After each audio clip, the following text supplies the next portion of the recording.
ցանոթ ստանալու նշեցիք նրանց։ Կտեսնեք։ Պարոն Կարապետյան, ԵԿ Քարոզարշավի ժամանակ Նիկոլ Փաշինյանը ասել է, որ տրանզիտի հաշվին սեփական գազ ենք ստեղծելու։ Այս մասով ինչ կասեք։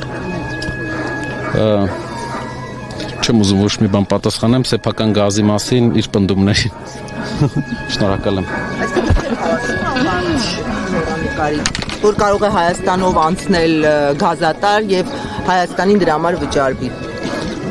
Եկեք ավելի խորքային ուսումնասիրենք հարցը, նոր պատասխանենք, բայց կարծում եմ, որ Հայաստանը գազի կախվածությունից ձերբազատվելու լավ ծրագիր ունենք մենք, ուղղակի մի քիչ տնտեսական է, կարող եմ ներկայացնել։ Դա Իրանի հետ բարտերի լայնացումն է։ Հայաստանը արևային Խողովակի նկատի ունեք լայնացում։ Խողովակը այս պայն 30% է ծանրաբեռնվածությունը ընդամենը։ Մենք պետք է բարտեր սկսենք անել արևային էներգիան այստեղից Հայաստանից, քանի որ շատ զարգացած է եւ ընդհանրապես Եվրոպայում ամենալավ արևային էներգիայի համար գոտին է Հայաստանը։ Մենք շատ մեծ քանակի արևային էներգիա ենք տալու Իրանին եւ դրա դիմաց ստանալու ենք գազ, որով փակելու ենք մեր ներքին պահանջարկը գրեթե շատ էժան գնով։ Իսկ այդ գազը տալու ենք ջերմոցներին, գազը մեր թոշակառուների համար սուբսիդավորելու ենք, նորմալ մարդկանց համար լավ ընդունելի միջավայր ենք ստեղծելու, որպեսզի մարդիկ կարողանան քիչ ծախսերով կարողանան տունը ջեռուցեն։ Տեսեք, մենք արևայինի խոսանքը տալու ենք Իրանին, ստանալու ենք գազ, գազն էլ սուբսիդավորելու ենք այն ռեգիոնների համար, որտեղ 5-6 ամիս մարդիկ միացնում են, օրինակ Ապարանի շրջանը, այլ շրջաններ կան։ Դրանով կարողանալու ենք մարդկանց կյանքը լավացնենք։ Այդ ծրագիրը մի 4-5 տարվա ծրագիր է, կտեսնեք ինչ մեծ փոփոխություն է լինելու, համ ներդրումներ, համ էժանացում, համ մեծ ռուսական գազի հրաժարվելու եք։ Մենք ունենալու ենք դիվերսիֆիկացված, բայց եթե Պարսկաստանը համաձայնվի մեծ քանակությամբ բարտերային պայմանագիրի լայնացմանը, իսկ մենք տեսնում ենք, որ կհամաձայնվի,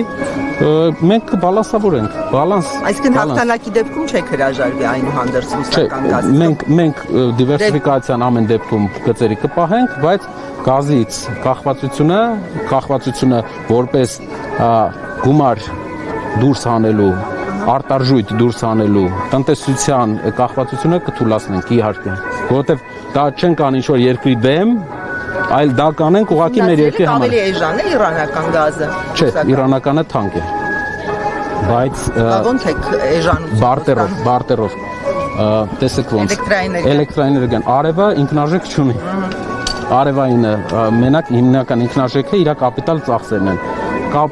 Արևը մենք արևային էներգիան կարտահանենք, տեղը կստանանք գազ, անգամ թանկ գազը, այդ դեպքում